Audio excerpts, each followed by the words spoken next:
Hi hello வணக்கம் நண்பர்களே, எல்லாரும் எப்படி இருக்கீங்க? நல்லா இருக்கீங்களா? பழைய ஓய்வூதிய திட்டம் வந்தாச்சு. தமிழக அரசு கொடுத்திருக்கிற எதிர்பார்க்காத ட்விஸ்ட், அரசு ஊழியர்களுக்கு அடிக்க போகும் பெரிய ஜாக்பாட். இதோட முழு விவரத்தை தான் நாம இன்னைக்கு நம்ம வீடியோவில் பார்க்க போறோம். சப்போஸ் இப்போதான் ஃபர்ஸ்ட் டைம் நம்ம சேனலுக்கு வரீங்க அப்படின்னா மறக்காம நம்ம சேனலை சப்ஸ்கிரைப் பண்ணிடுங்க, கூடவே பெல் ஐகானை கிளிக் பண்ணுங்க. அப்படின்னா தான் இது மாதிரி இன்ஃபர்மேட்டிவ் வீடியோ உங்களால் ரெகுலராக பார்க்க முடியும். வாங்க வீடியோக்குள்ள போகலாம். பழைய ஓய்வூதிய திட்டத்தை அமல்படுத்த வேண்டும் என்பது உள்ளிட்ட கோரிக்கைகளை வலியுறுத்தி அரசு ஊழியர்கள், ஆசிரியர்கள் தொடர்ந்து போராட்டம் நடத்தி வராங்க. அதற்காக அரசு ஊழியர்கள் ஆசிரியர்களின் கூட்டமைப்பான ஜாக்டோ ஜியோ இந்த கோரிக்கைகளை வலியுறுத்தி அடுத்த மாதம், அதாவது ஜனவரி 6 முதல் காலவரையற்ற வேலை நிறுத்தத்தில் ஈடுபட போவதாகவும் அறிவிச்சிருக்காங்க. இதற்கு முன்னதாக பார்த்தீங்கன்னா கோரிக்கைகள் தொடர்பான அரசு ஊழியர்கள், ஆசிரியர்கள் சங்க நிர்வாகிகளுடன் அமைச்சர்கள் வருகின்ற 22 சென்னை தலைமை செயலகத்தில் பேச்சுவார்த்தை நடத்துகிறாங்க. பழைய ஓய்வூதிய திட்டத்தை அமல்படுத்த வேண்டும் அப்படின்ட்டு அரசு ஊழியர்கள், ஆசிரியர்கள் பல ஆண்டுகளாகவே வலியுறுத்தியும் வந்துட்டு இருக்காங்க. 2004 முடிவுக்கு வந்த பழைய ஓய்வூதிய திட்டத்தை அமல்படுத்த அதன் பிறகு வந்த எந்த அரசும் தயாராகவே இல்லை. பழைய ஓய்வூதிய திட்டம் அரசு ஊழியர்களுக்கு மிகப்பெரிய அளவில் நன்மையும் அளிச்சிருக்கு. ஆனால் புதிய ஓய்வூதிய திட்டம் அவங்களுக்கு போதிய பயனுள்ளதாக இல்லைன்னே சொல்லலாம். இதனால தான் போராடியும் வராங்க. திமுக கடந்த 2021 தேர்தலில் பழைய ஓய்வூதியம் குறித்து குழு அமைத்து பரிசீலிப்போம் அப்படின்ட்டு வாக்குறுதியும் அளித்தாங்க.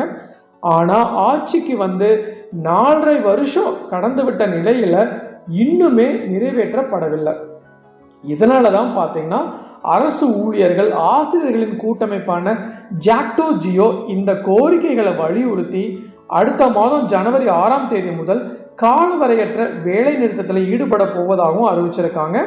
ஸோ இதுக்கு முன்னதாக கடந்த டிசம்பர் 13 மாவட்ட தலைநகரங்களில் உண்ணாவிரத போராட்டம் நடத்தினாங்க. இது எல்லாத்துக்குமே தெரியும். அதன் தொடர்ச்சியாகத்தான் காலவரையற்ற வேலை நிறுத்த போராட்டத்தை நடத்த உள்ளதாகவும் தெரிவிச்சிருக்காங்க. இதற்கான முறைப்படி நோட்டீஸும் வழங்கியிருக்காங்க.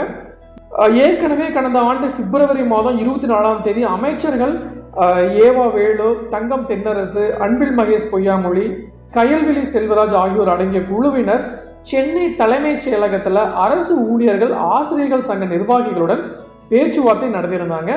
ஆனால் சுமூக முடிவு இதுக்கு எட்டப்படலை. இந்த சூழல்ல தான் அனைத்து அரசு அலுவலர்கள், ஆசிரியர்கள், உள்ளாட்சி பணியாளர்களின் சங்கங்களின் கூட்டமைப்பு, அதாவது போட்டா ஜியோ கூட்டம் சென்னை திருவல்லிக்கேணி நீலி வீராசாமி தெருவில் உள்ள தமிழ்நாடு அரசு அலுவலர் ஒன்றிய மாநில தலைமை அலுவலக கூட்டரங்கில் நேற்று நடந்தது. கூட்டத்துக்கு போட்டா ஜியோ மாநில தலைமை ஒருங்கிணைப்பாளர் அமிர்தகுமார் அவர்கள் தலைமை வகிச்சாங்க.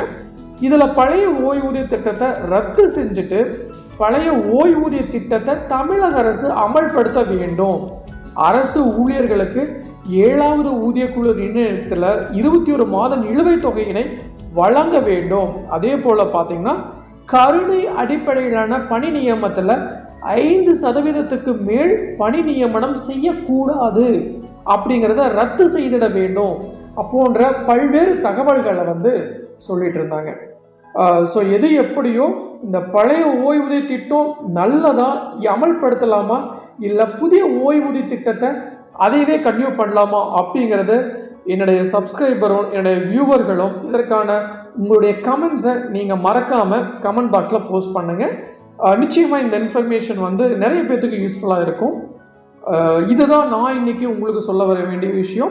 சப்போஸ் இந்த வீடியோ, இந்த விஷயங்கள் எனக்கு தேவையில்லை, நண்பர்களுக்கு தேவைப்படும், அவங்க அரசு ஊழியர்களாக இருக்காங்க அப்படின்னா மறக்காம இந்த வீடியோவை அவங்களுக்கு ஷேர் பண்ணுங்க. மீண்டும் இன்னொரு நாள் இது மாதிரி சுவாரஸ்யமான இன்ஃபர்மேட்டிவ் வீடியோவுடன் உங்களை சந்திக்கும் வரை உங்களிடமிருந்து விடைபெறுவது உங்கள் மஞ்சள் மாநகர மைந்தன் சிவா.